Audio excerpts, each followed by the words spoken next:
Hey everyone, and welcome to today's episode of JA's Recipe for Success. I am your host, Lori Salarulo. I am the proud president and CEO of Junior Achievement of South Florida. You know, we started this show almost a year ago, and we have had some amazing guests on our set, both at JA World and also virtually here in my own kitchen. And it's every single time that I speak with one of our leaders, our advocates, our entrepreneurs, I'm inspired and motivated, and I learn something about what makes them successful, and it makes me look at my own recipe for success.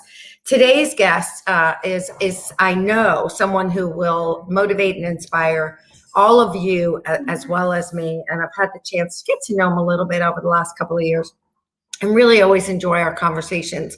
Marcell Haywood is an entrepreneur and a business executive, and he is currently the CEO of Thesis Holdings, which is a diversified holding company with equity interests in a range of businesses, which I'll let him talk about. And so I am going to bring Marcell in. Good morning. Hey, good morning, Lori. How are you? I am awesome. Thank you. Thank you. As you said, it's Tuesday and it's the best day of the week. The best day of the week. Share with the audience, because I asked Marcell when he said, it's Tuesday, it's the best day of the week. I'm like, really? Why do you say that? And so share with everyone why you say that.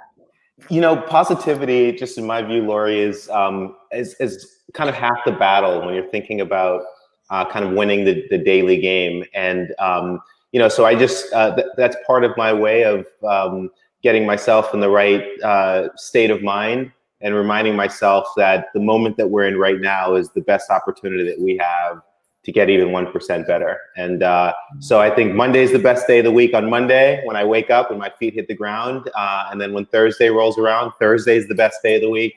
And it's a running joke in our offices because I say it to our team all the time and everyone scratches their head until they realize that no matter what day it is, we can't get away from it being the best day of the week. You know, I think I love that. And I love starting this session talking about positivity, right? I mean, we've been through some challenging times over the last, 7 months now, I guess. But I also think there's been some silver linings through that time. There have been opportunities for many of us, individually as well as for our companies. And so, but I do think that you have to be positive to get through all that. So how has that helped you and your team to get through this, right? And to figure out how to navigate that and to see the opportunities. Because if you're not positive, you don't see them, right? Yeah, absolutely. So, in my view, Lori, there's one thing that I think is a huge characteristic or attribute of successful people, not just in entrepreneurship. Sorry, it's my son, Lincoln. Be right there, Bubs. Oh, that's okay. Listen, I'm going to make it right on the set every day. And that character trait is what I call an indomitable will. And if you're, tough-minded and you're of the mindset that life is going to throw wrenches in your plans, it's going to, have twists and turns where you didn't otherwise think there would be any. It helps you stay positive during those tough moments. And when you're positive and you're in that right state of mind, it helps you see the opportunities before you, right? If you're kind of doused in negativity and woe is me and all the things that sometimes we all, kind of end up getting sucked into, we miss the opportunities that are ahead of us or the ones that are right there in front of us. So that's, in my view, positivity is kind of the best way to stay present and focused and opportunistic, right? So that whatever situation we're in, we can make it better or see the opportunities to kind of take the next steps towards our goals. So Yeah. that's why we, I try to stay as positive as possible no matter what's going on. Yeah, I have to agree with you. And I always used to laugh and say, being miserable, right? Nobody wants to be around you anyway. No. So you might as well have a smile on your face and have a good time, right? Yeah. Getting through some of those times. Yeah. So tell us, for the students watching, for the audience watching, tell us a little bit about your entrepreneurial journey. How did you know and when did you know that you wanted to be an entrepreneur? Sure. Wow, so that's a great question. And Lori, I started very, very early, kind of tinkering with the idea that I would be building things kind of in my adult life. And I think entrepreneurs are cut from a very specific fabric. To be honest with you, I'm probably unemployable in corporate America. And so I really had no choice but to default to an entrepreneurship role. But early on, I always liked building things. I liked kind of erecting things that I could see come from a state where there was really nothing there, and kind of build out something that I thought fulfilled a vision that I had for whatever it might happen to have been. Where I really started kind of, I think, getting into entrepreneurship was in college.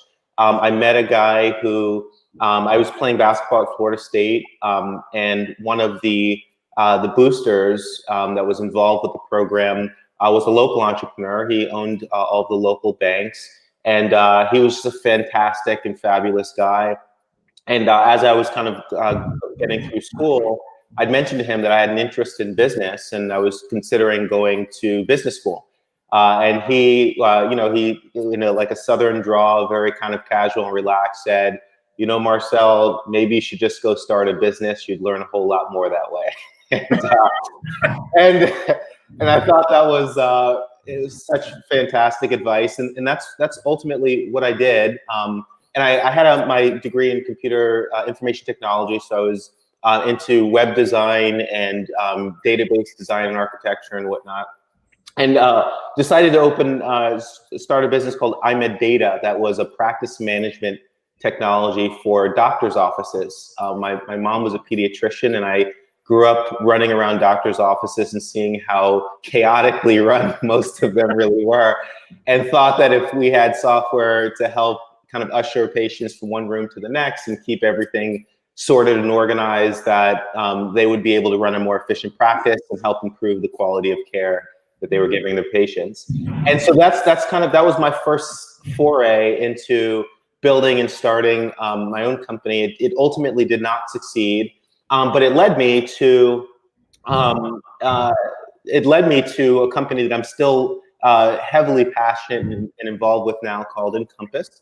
And I'm going to just tell you guys really quickly how Encompass started, and only because for any students listening, it's a lesson in the fact that you can never really connect the dots looking forward. You can only connect them looking backwards. Right. And when things kind of come into your life, you never know what they mean. You just have to be willing to accept them. And ultimately, they lead you to a place that you otherwise would not have thought you'd land. But we were on a road trip playing Georgia Tech. And the night before every game, our coach would take us out to go through the scouting report. And so we're in a restaurant in Atlanta, in Peachtree, and the team's sitting eating, and Georgia Tech fan walks by and starts giving us a horrendous time about how badly the Yellow Jackets were going to beat us the next day. And we're 18, 19 years old. We start giving it back to him, saying, oh, we'd never lose to you guys, on and on. And ultimately, he comes down and sits down with us, and it turns out to be a fantastic guy, and mentioned that he was in the maintenance business, and which, had never really thought about that industry before. And long story short, we went on and said our goodbyes to him and played the game and flew back to Tallahassee that night, and ultimately did research on that industry, and a teammate of mine and myself, and decided that, wow, what a great opportunity, low barriers to entry, all the things that you want to see when you're young kids with no money and no experience. And it looked like a real opportunity to build something significant. And that's how the seed was planted and how the idea was born. And we ultimately went on to, that following summer after the season ended, we hired 50 to 75 people local in Tallahassee, and set about turning over apartment complexes and new coats of paint, fresh carpet for all the investors in town. And that's how we started this burgeoning maintenance business that has since grown to do a lot bigger things. So anyways, that's the story, and that's how we kind of got started. And sometimes I wonder if the guy had said to me that he was in the hot dog business, if I wouldn't be up on a street corner in New York selling hot dogs and buns. Hey, that's just some good hot dogs. Being a New Yorker. And so I want to go back to something you said, and I love that story because, first of all, you were so young, right? But you mentioned your first company didn't succeed, right? Yeah. And I think that's so important for everyone to hear, right? All of us, not just our students, but also, you know, what did you learn from that then helped you, as you said, you connected the dots maybe of what went right, what went wrong, and then took that forward. So talk a little bit about that, because I think sometimes, you know, going through that is what helps us succeed, you know, later on when we have those. Absolutely. It's actually a mandatory part of the process. And so Muhammad Ali has a great quote that I love, and it essentially says, I run on the road long before I dance under the lights. And what he's essentially saying is there's a ton of pre-work, right, that goes into any major success before any of us recognize or realize that an individual or a corporation or a team has had is, you know, quote unquote successful. And, you know, the journey in entrepreneurship, but I think more broadly in life, is really a combination of lots of little failures that come together to create some semblance of success. And that success doesn't have to be commercial success. It doesn't mean you're driving a fancy sports car or not. It could be success in your personal relationships, great friendships. You could be a great parent, right? You know, all of those things are the result of little failures that we've had along the way that we use as a way to recalibrate our direction, recalibrate our behaviors, and ultimately get where we're trying to go. So for anyone out there who's scared of failing, it's important to know that failing is absolutely a mandatory part of the process. And you might have heard the saying before, you just want to make sure you're failing forward, which means you're not losing the lesson. It's okay to lose the game, don't lose the lesson. And you'll win the championship before long. I love that you brought that over to sports. I'm a sports fanatic, so let's go Heat. And I grew up in a house of sports. Sure. So the fact that you said that, you know, I mentioned earlier, today is National Coaches Day. Yep. And I think back on my life, and I had an amazingly strong, close relationship with my dad. He never coached me because he was always coaching my brother you know, coaching guys sports. He was coach of the year when he was a college baseball coach and all of that. So many lessons that I learned from him. But I think one of the things that stuck out to me as I thought about him this morning was that he saw potential in every single person on his team. Yeah. Right. He saw potential in all of us. Then he went on to become a dean of students and saw potential in every student. Yeah. Talk about that a little bit from the sense of, you know, who was it who saw that potential in you? Who are your coaches and mentors? And then how do you pay that forward, right, in your business and life? I love that. So, just a really quick comment. Over the weekend, I watched a Netflix documentary called The Playbook, and you would love this, Lori. And it's essentially a story of championship coaches from lots of different sports and from all over the world. And I think they started with 5 episodes. So check that out, or anyone listening, you'll love that. So, you know, I've gotten this question a lot, and the more I think about it, I realize that I'm really the result of lots of little investments from a whole lot of fantastic people. And, you know, and I think different people have taught me different things over the years that have contributed, I think, to who I am today. So for instance, my college coach, my senior year, I played for a guy named Leonard Hamilton. And I wasn't the star player. I'd walked onto the team and probably thought I was better than I actually was and wanted more out of that experience than I'd gotten. But despite that, Coach Hamilton really put his arm around me, and he taught me one very important thing that I've carried into my professional life and my personal life, and that was toughness. He really taught me how to be tough.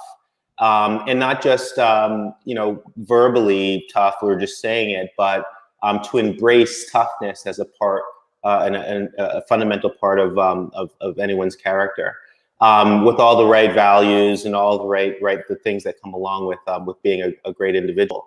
And then I've had countless mentors in business who, when I was younger, kind of a younger entrepreneur, who really put their arm around me and said, "Hey, I think this guy has potential," and gave me tidbits of advice along the way, and always, more important than anything, always made time for me when I had that key critical question when I was stuck and I needed an answer that would unlock an entire new world of possibility. They gave me the time, and I'm forever grateful for that. And then the last thing I'll mention is, and I want to give myself credit for this one, not that I do this often, but I also stopped thinking about mentorship hierarchically, right? Or, you typically think about mentors, you think of someone older than you, more successful and more accomplished, or, someone who embodies the things that you ultimately want to have or to achieve. And I actually think it's a lot more dynamic than that. And some of the most valuable conversations I've had are from people that might not have commercial success, but they have entirely different life experiences, right? And when we get back to this concept of failure, they might have failed epically and landed in a very specific place, but there's a lot of value in that life experience that they were open and willing to kind of share with me. And in my view, those were some of the the biggest lessons that I learned from people who I wouldn't otherwise have thought could teach me anything, right? And in the grocery store, the cashier of the grocery store in the line, just waiting for something, just having really fantastic conversations and being open to receiving guidance and mentorship from wherever it might come. So yeah, I love that. And I mentor women quite a bit, young women, people who are starting out their careers, people in the midway. And I always learn from them, as well as hopefully, them learning from me. And so I love that mentors come in all shapes and sizes, really, right? And we can learn something every day. And, I think that's why I love what we do at JA, because our students have an opportunity to learn from people just like you, right? And all of the people that we have on our show and that we bring into the classrooms, whether it's virtually or when times are, normal, into JA world. And so I think it's to me, that's how I learn best, right? Don't give me the book. Yeah. Give me the real world experience and then let me do it, because I think that's how we learn, by doing, right? And failing forward, as you said, hopefully. Yeah. I love, and I am going to check out that playbook. You are one of the things that I think has also made you special and also successful in, as you said, whatever that means for somebody, right? And we all define that differently. Yeah. But one of the things that you've embraced for sure is our community. Yeah. Right. And so you are very, very passionate and very involved in our community. Talk a little bit about that. How did you start to get involved? I think it's important for our young people, especially. And by the way, for all of us, I know people that are not involved in their communities. Yeah. And I just think, how do you not be? So I'd love to hear that from you. And how did you get involved, and why do you stay involved? Yeah, so great question, Lori. A part of it is, the DNA that every entrepreneur has is this burning desire to make something even incrementally better, or even 1% better. And we have a really hard time stepping over something or walking past something that can be improved, right? And it's actually our greatest strength and greatest weakness, to be honest with you. But in terms of how that drives community involvement and engagement, is, you already have that mentality, and then you combine that with something that you're incredibly passionate about, which is the quality of life and the happiness and the direction that we're headed as a community. And one of the things I always say is that no matter what we do at work, we're all in the people business. Life is about people. It's not about economics, and economics follow the people, right? Even in business. And so if we can build a place that realizes the maximum in terms of its potential, all of us have a better life. And to me, that's really the goal. And so that was just my orientation from the beginning. But what I think really got me heavily involved is some of our community leaders and business leaders that I'd known and I'd looked up to tapped me on the shoulder, and they said, hey, would love for you to bring your unique view of the world and maybe any skills that you have or talents that you have to make this thing better over here. And that's really where kind of how it started. But I'll tell you, it's I get incredibly excited about the potential of our community, and I just want to continue to see it move forward. And to whatever degree I can be a part of that process, I'm ecstatic to even contribute, a small iota. So that's kind of where it came from. But it started with someone tapping me on the shoulder and saying, would love for you to be involved. I think you can help here. And so we should never be, I think, shy so someone sparked that flame in me and kind of told me it was okay to be great in terms of community leadership and involvement. And so we should, I think, be very conscientious about identifying other people that might have that interest and being open to tapping them on the shoulder as well and pulling them in. I know I've tapped on your shoulder quite a few times. I'm just waiting. I'm in line. But you are part of some amazing organizations. You and I talked about that. And so I just love being able to have access to you and have our students learn and hear your story. And I think about our young people and, you talked about how you got involved in entrepreneurship, and I love that you thought maybe you weren't employable, and so you need to work for yourself in a sense. I don't know that I would agree with that. I think that you could be amazing even in a company and be an amazing part of the team.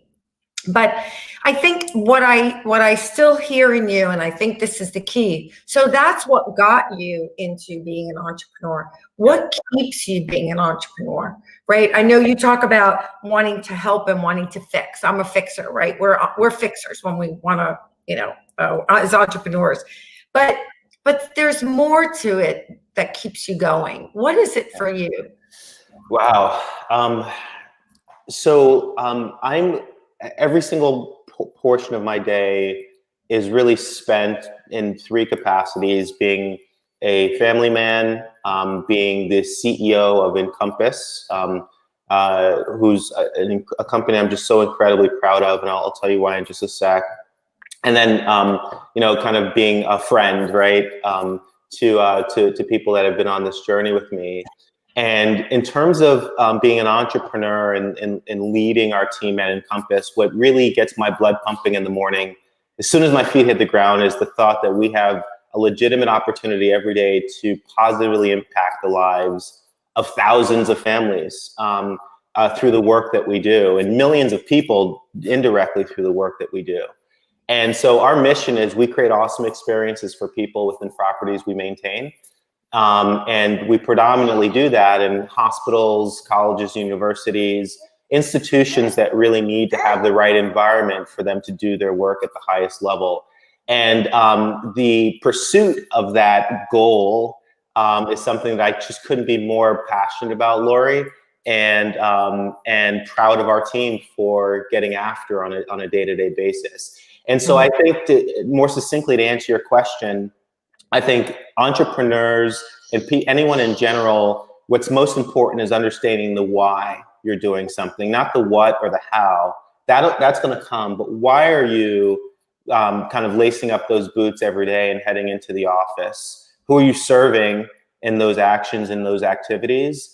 And if who you're serving really matters to you, you'll never have to go to work a day in your life. You'll skip to the office ecstatic about the opportunity that you have to do something for someone else that really is meaningful to them.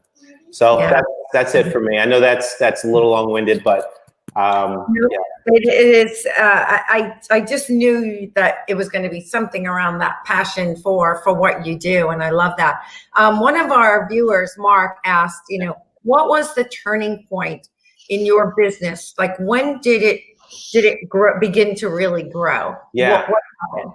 So there's a concept, a very popular concept called the founder's dilemma. And for anyone listening, you can Google the founder's dilemma. And it's essentially a Harvard Business School article. And it talks about entrepreneurs hitting a very specific inflection point. And the question that they have to ask is, do you want to be king/queen, or do you want to be rich? And rich not in terms of monetarily rich, but rich in terms of quality of life and happiness and fulfillment and all those things. And essentially the decision, to simplify the decision, it's, do you want to control everything where your company can't order a stapler or loose leaf paper without your approval? Or do you want to relinquish that responsibility to people who are fantastic at what they do and who you trust and who are very trustworthy? And for me, I'm not a control freak in that regard. And that was an easy decision for me when I hit that inflection point. And as I started to seek out people who were smarter than me, more talented than me in specific areas, and really complemented my weaknesses, but also had the same burning desire and passion to do something tremendous, is when the companies that I'm involved with, but mainly Encompass, really started to turn the corner and head off in a totally different trajectory. And so we're only as good as the people that we surround ourselves with. And one of my favorite quotes also is, if you're the smartest person in the room, you probably need to find a new room, which I love. And so I'm never the smartest person in any one of our meetings, and it's just the way that I like it to be. I love it. I agree. I belong to Vistage, and I always say to my group, you all are a lot smarter. Yeah.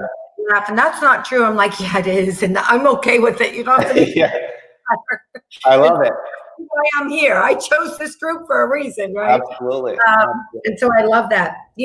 Some of these recipes, I mean, Marcell, I could go on and talk to you about all of this forever, because I am so passionate about leading, and I spend so much time reading and experiencing and trying and coaching. And I just love watching when you have someone who you see that potential in, and you see their mindset start to shift, and you see their behaviors change, and you realize that, they were listening and they got it, right? It's kind of like my daughter's 25. I didn't think she was listening, but you know what? Now I look at her, and now she tells me, Mom, I remember what you said about this, or I watched you with that, and so I love being a coach. We don't always get it right.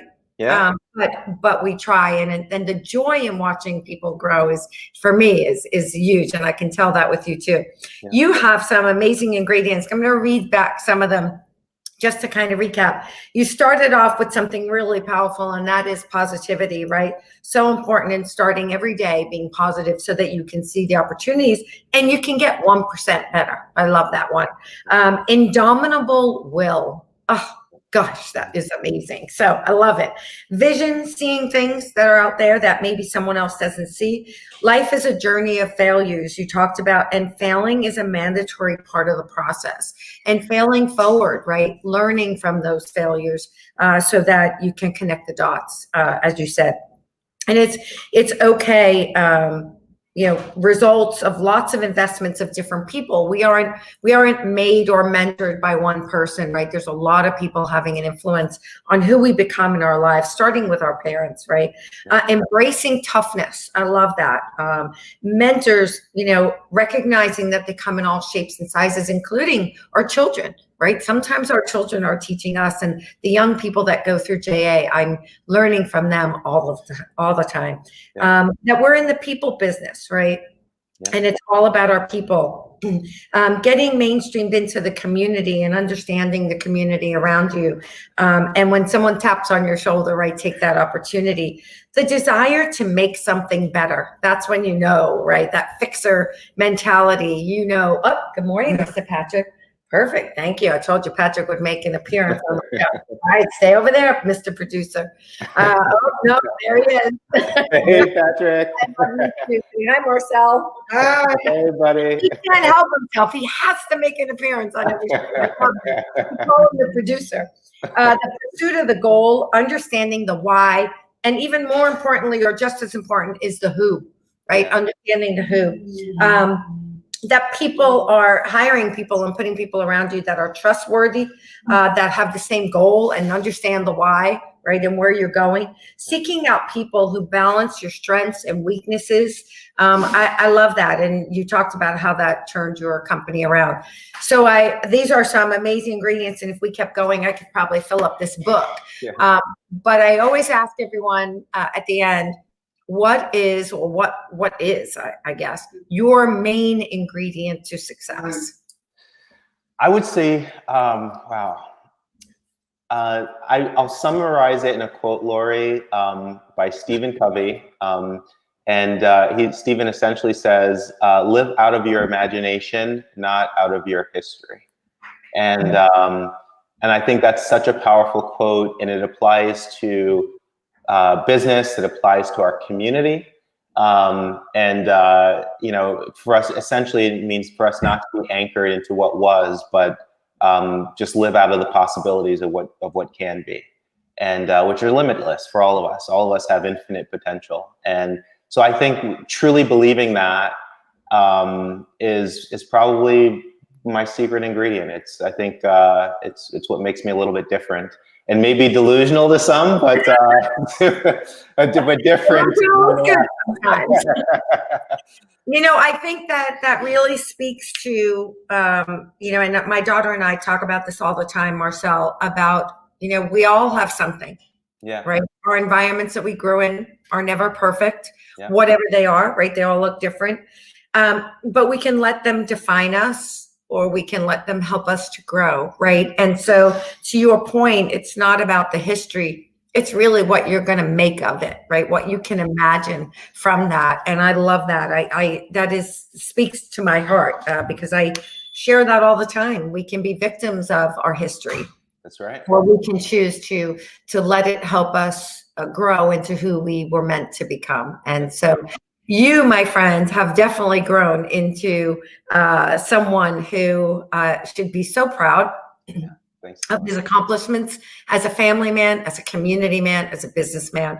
And I'm just proud to know you and proud that you spent some time with me today, and that our viewers, and gosh, there's comments going crazy in the chat box. I don't know if you can see them from where you are.